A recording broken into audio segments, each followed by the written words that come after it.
Alam mo ba na walang naipon si Sandra Park sa kanyang bank account kahit ito ay sumikat bilang miyembro ng 2-in-1 K-pop group sa bansang Korea?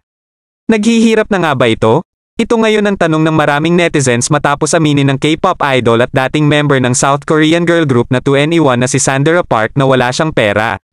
Inamin nga ni Sandra sa panayam sa kanya ni Luis Manzano sa YouTube channel ng TV host na sa kabila ng maraming proyekto at magandang karera niya sa South Korea ay wala siyang naipon.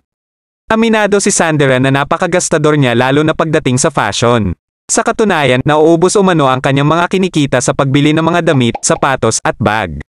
Ayon pa kay Sandra, napagtanto niyang sobrang layo ng agwat ng buhay nila ng mga kabatch niya noong artista pa siya sa Pilipinas na ngayon umano ay mayroon ng mga magagandang bahay, buildings at mga sasakyan. Ani Sandra, lately kasi mga friends ko mga kasabay ko dati may swimming pool sila sa bahay, meron silang sariling bahay, building and marami silang cars. Wala akong interes sa house or lupa o sa cars. Ang interes ko lang sa fashion. Aminado naman si Sandra na hindi siya mahilig sa mga bahay, lupa, at sasakyan kaya hindi niya ito pinagkakagastusan. Pag-amin pa niya pero wala akong interest sa mga house or lupa, sa cars. Ang interest ko lang sa fashion, oo, magastos ako sa fashion and shoes.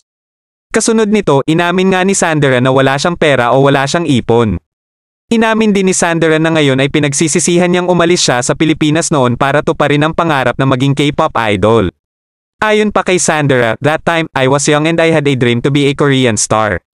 Pero ngayon, parang I regret na umalis ako. Ibinunyag ni Sandra na mas malaki ang kinikita ng mga artista sa Pilipinas kumpara sa mga K-pop idol na tulad niya. Kabilang kasi siya sa isang girl group kaya hati umano ang kinikita ng bawat miyembro.